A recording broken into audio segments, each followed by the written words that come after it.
It's time for CBJ in 30, presented by Telhio Credit Union. Find us on SoundCloud, Apple Podcasts, Spotify, Google Play Music, YouTube, and TuneIn. The easiest thing to do is tell Alexa or Siri to play CBJ in 30. Here's your host, Bob McElligott. Welcome to another Monday Mailbag edition of CBJ in 30, presented by Telhio Credit Union. Today, the day that you ask the questions and I give my answers. I know you look forward to this each and every week, so I'm going to get right to it after I tell you about the fine folks at Telhio Credit Union.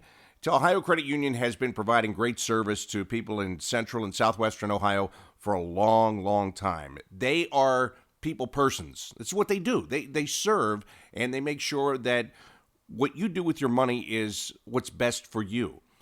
Maybe you don't know what to do with it. Maybe you don't know why you should join a credit union. Maybe you don't know if there's something that maybe there's a service that you need. You don't even know about it yet, but you can get a whole bunch of information by going to telhio.org.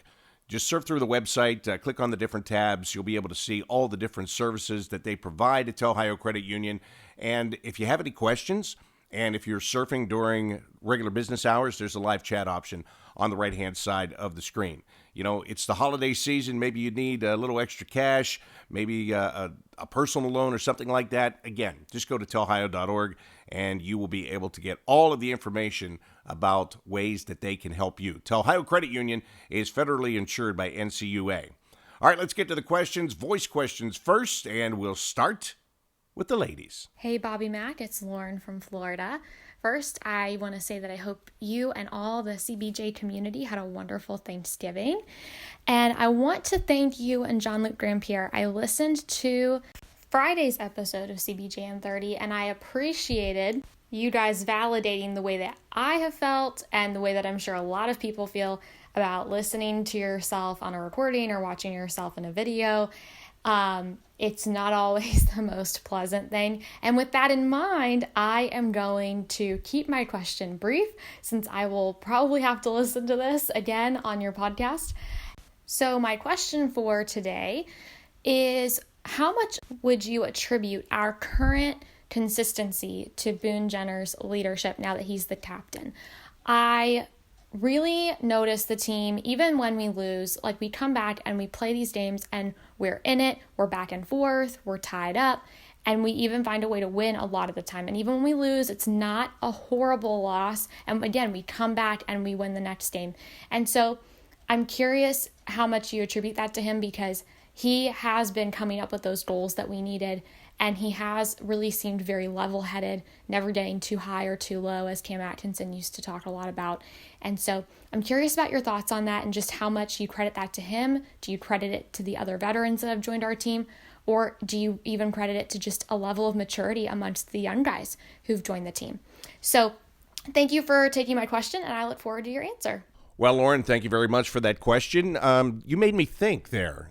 Do you put it on one player? Does Boone Jenner get all of the credit for the way the team has been kind of never too high, never too low? And I think that, yeah, you do have to give him some credit for that. I don't think that he is the only one, but yeah, the way that he plays and the way that he leads is very steady. So I think you make a very good point on that. I think Zach Wierenski is the same way. I think Oliver Bjorkstrand's the same way. Gus Nyquist. You know, none of those guys are like these big rah-rah type leaders. They're just players that go out and they do their job. And they don't get too excited and they don't get too depressed. They stay pretty much where they are at all times. So I think that's a really good point. The leadership sets that tone, and then everybody else is kind of following that tone. And when you play 82 games, like, you're not going to have a great game every night. Let's go back to the Vancouver game last Friday. That was terrible, awful, and they won it. Then they go into St. Louis on Saturday, and they play a good first period, and all of a sudden, then they can't do anything right. These things are just going to happen along the way, and it is the team that is steady. You know, the old saying, slow and steady wins the race, right? I think the team that is steady and can handle all of that stuff, the emotions of the game, the emotions outside of the game, I think that team, those teams normally have more success. So, yeah, I'll give you that one. Boone Jenner and his leadership, the way he plays, the way he carries himself, I think that it does have an effect on this group. All right, let's get another question in here. Hey, Bob. This is Joe from Cleveland. First off, I want to thank you for answering my question there about the ice back, I think it was last week or the week before. I can't remember, but I appreciated that. That was actually really informative and cool. Glad of you to do that.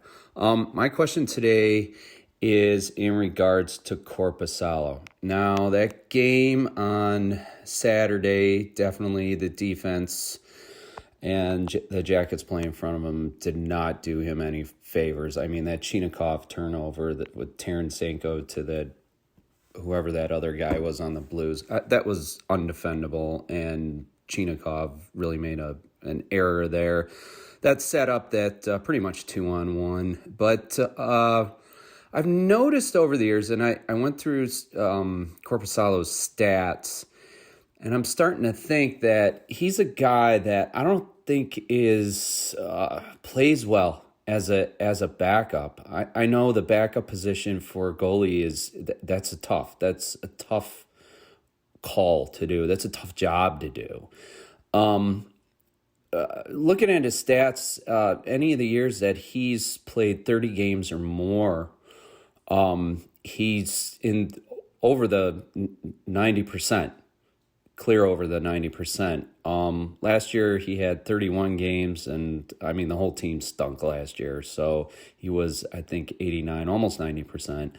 But the years that he's playing less and is backup, his just percentage is always well below 90%. I just wonder if the guy is just not set up to be a backup, to be the second guy. And I know you got to earn that first guy position, but all the more possible reason to trade him. I don't know. I really like Korpisalo. I'd like him to stay. But his numbers as a backup are just not good. He needs to be on a team where he can play every day and has proven to be an all-star when he can. Again, hate to lose him, but maybe that's the reality and a good bargaining chip for the Jackets going forward. Like to hear your thoughts on it. Thanks. Well, Joe, I'll tell you this. No goaltender wants to be the backup. Everybody wants to be the starter, but there's only one starter per team, right? I think it's really hard to be a backup goaltender in the National Hockey League. I think there are some guys that have made a career out of it. Curtis McElhaney is one of those guys that comes to mind, and he, of course, just retired. But he spent a lot of years being the guy behind the guy. He was behind Sergei Bobrovsky here. At the end, he was behind Vasilevsky in Tampa. He was the guy that he could handle that role. And I think that's the toughest thing about that role is you have to be ready to play at any moment. But in reality, you're probably going to play once every 2 weeks, right? So, and it's changing a little bit. We've talked about this. I think teams are, in some cases, looking more toward duos instead of a singular guy. I mean, if you have a dominant guy, then you're going to go with that guy. And if you don't have a guy that is dominant, you're going to split the guys. And maybe some teams are going to split them now because they would like to save their goaltender and have him more fresh at playoff time or whatever. But it's a hard job. It really is a hard job. And everybody wants to know that they're the man. I think Elvis is the same way. I've talked about that over the past couple of years. I think that Elvis is a better player when he knows that it's his job. And if he knows I might not play for another week and a half after today, then it's he doesn't play as well. And I think that's kind of human nature there too, right? Because you get into a situation where you don't ever want to feel like, man, if I mess this up, I don't know when I'm going to play again. To me, that would seem to be one of the biggest things to set aside if you're the backup goalie. And that's why I talked about McElhaney. He was just same mindset all the time, and he was a veteran guy, and he had done it for a long time, so he knew how to approach it. But I think as a young guy especially, you get to a point where you're like, well, I don't want to screw up here because then I don't know when I'm going to play again. And then when you think about not screwing up, then you screw up. You know how it goes. So it's a very difficult position. I think that I think there are teams interested in Jonas Korpisalo right now. I wouldn't be surprised if the team is having discussions with other teams about Jonas Korpisalo, but it will be it's got to be a trade that's right for the Blue Jackets. Again, it would be great if Jonas can go somewhere and be a starting goalie, and that's awesome. But you've got to get what you feel that he is worth. You can't just send him away and take nothing or take little just so he's a nice guy and he can go be a starter, because that's what he deserves to do. So you've got to make sure that the trade is something that works for you as well. So, yeah, I feel bad for him too, because the St. Louis game, they could have given up 10 goals easily in that game if he would not have made some of the huge saves that he did. But they had so many breakdowns in front of him, and it seems like that when he plays, that happens more times than not. I don't know why, but that's what's going on right now. But let's just hope that that was a one-off and that they'll play better in front of him the next time. But, yeah, look, I think it's a no-brainer that he's going to be moved at some point. And when you do it, you just got to make sure that you're getting you're getting the worth, because this isn't just a give a guy away thing. You got to get something back for him. So we'll see how it plays out throughout the course of the season. Back to another question. Hey, Bobby Mack. Noah from Clintonville checking in. My questions center around the great city of St. Louis. First of all, does it seem to you, like it does to me, that whenever we go down to St. Louis, we seem to just get our rear ends handed to us? I know in 2018, the Jackets beat them. 2014-15 season, the Jackets beat them. But if they've beat them any other time in recent memory when they've gone down to St. Louis, I don't recall. So do you have any reason why you think that might be? Feel free to address that. Maybe that's more of a rhetorical thing. But also, I want you to now accentuate the positive, if you would, please. What is your favorite thing about St. Louis? I've heard a lot of negative things about that town, but this summer, on a cross-country road trip, I visited there for a couple hours, and I had a great time. There's a blues museum there. That was really interesting. And then right outside the museum, there was this concert on the square near the museum in the downtown area, and it was a great concert also. So that's my positive experience. What's yours? All right, Bobby, thanks. Take care. Well, Noah, you have a couple of good questions here. First of all, why does it seem that the Blue Jackets can't win in St. Louis? I don't know. But recent history has you feeling like that even when you get there. Like, I get into the arena and I think, oh, this isn't going to be good. And I don't know why. I guess just because there's been a lot of losses recently there. But you asked me to come up with something good about St. Louis. It's hard. I do not like that stop on the trip. I just don't. It's I understand that St. Louis is a great place. People like living there. You know, players rave about it. Outside of the downtown, I'm just not a big fan of the downtown. I'm really not. And I've told you before that I rate my cities based on hotels, restaurants, and the arenas. And when I go by that scale, the hotel's nice, but there's nothing around it. It's hard to get something to eat.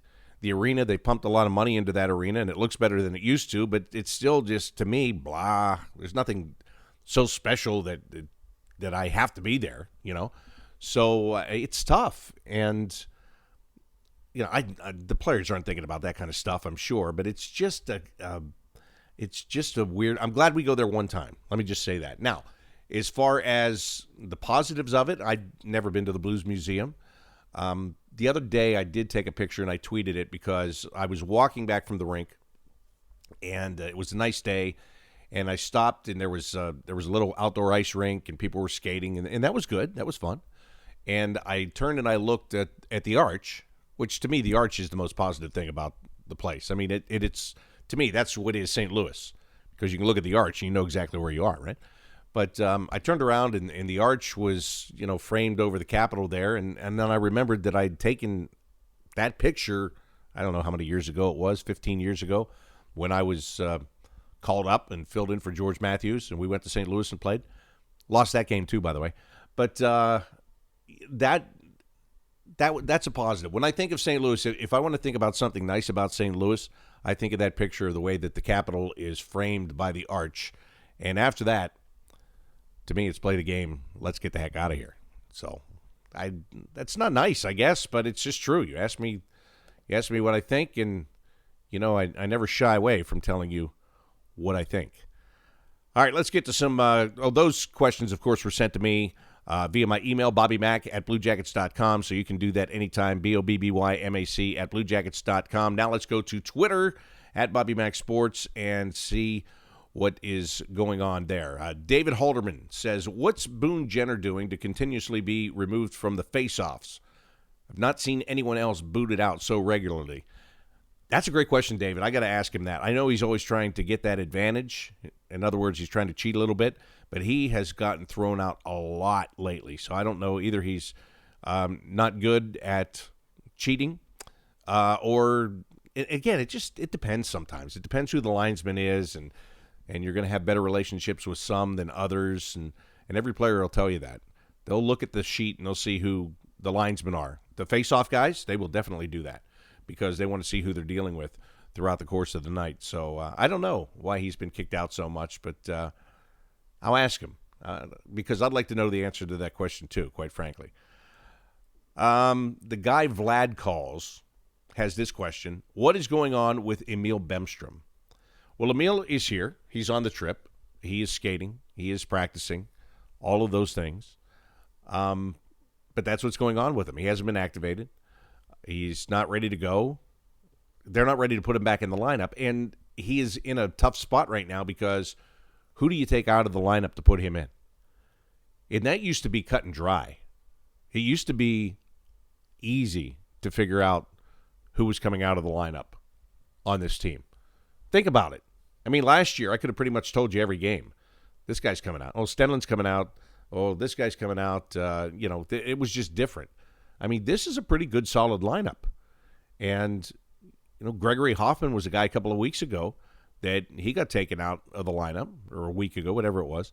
He got taken out, and then he came back with a vengeance the next game and had multiple points. So, who do you take out? There's no easy answer to that. So I think that Emil Bemstrom might be in a bad spot there too, because you can activate him, but then who's he going to go in for? Where's he going to play? Where's he going to play right now on this roster? I'm not sure. All right, here's the next question, and I don't know. This is the Twitter handle is so long. I don't even know. I don't even have the full thing here. So anyway, let me read the question. Not ask the question. Let me read the question. Any chance the Blue Jackets bring up Daniil Tarasov instead of wasting time playing Korpisalo? Now, first of all, how stupid is that statement? Wasting time playing Korpisalo.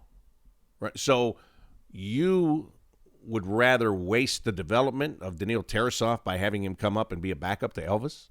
Is that what I'm getting out of that question? I mean, that's not happening. Number one, it's not happening. I would bet with you right now that if and when the Blue Jackets make a deal with another team and Korpisalo gets traded, if he gets traded, I'm talking like it. Look, I'm talking about it like it is a fact of something that's going to happen. That's just the way it is because Elvis got the contract, Elvis got the money, and Elvis is getting the playing time, and he's responding really, really well, and he's playing well. So that's why I keep saying that. But here's to finish my thought. If they trade him, I would not be surprised if there's a goalie that comes back the other way. Who would be the backup instead of having Tarasov come up here, because Tarasov needs to play. Day in and day out, needs to play. And as he does and as he gets better, then we're going to have another conversation down the road where we'll have this goalie controversy again, I think. And it'll be Elvis and Tarasov. But that is in the future. And to get to that point, Daniil Tarasov needs to play, and playing is what he is doing in Cleveland. So nothing is a waste of time, okay? It would be a waste of his time if he were to come here and back up. That would be the waste. All right. Alec Chambers 77% of teams in playoff spots at Thanksgiving end up making the postseason. What needs to be done for the Blue Jackets to maintain their current wild card position? I hate that stat. I don't care if it's true or false. I hate it. There's no way that it should be right that 6 weeks into a season or 8 weeks into a season that the playoffs have already been decided. And I know it's not completely decided, but I just hate that stat. Don't forget, the Blue Jackets have not been in at Thanksgiving and have made the playoffs. So, but I know where you're coming from on it. I know it's a talking point. It's a thing. It's a thing. I'm in Nashville. It's a thing. But anyway, they just got to consistently win. I mean, you can't take too many nights off. You have to be consistent in your game, and they have been. They just had a 3-game winning streak that got snapped. You don't want to lose here tomorrow night and have it back-to-back losses going into Dallas. And then you're going to play against Washington, in Washington. You come home and face San Jose. Listen, this schedule is going to really start to become a grind, a real grind, especially if the Olympics stay in place, which right now they are. There's been talk, there's chatter about whether or not that's going to stay, but the schedule the way it is right now, you have 3 weeks off in February. This schedule is going to become daunting. A lot of road games, a lot of games against really good teams. Here it comes. So what do they have to do to be in the playoff picture, to be in the conversation? They just have to be consistent and don't go through any long losing streaks. Really, I think it's that simple. All right, here's a question from Ryan Marchone.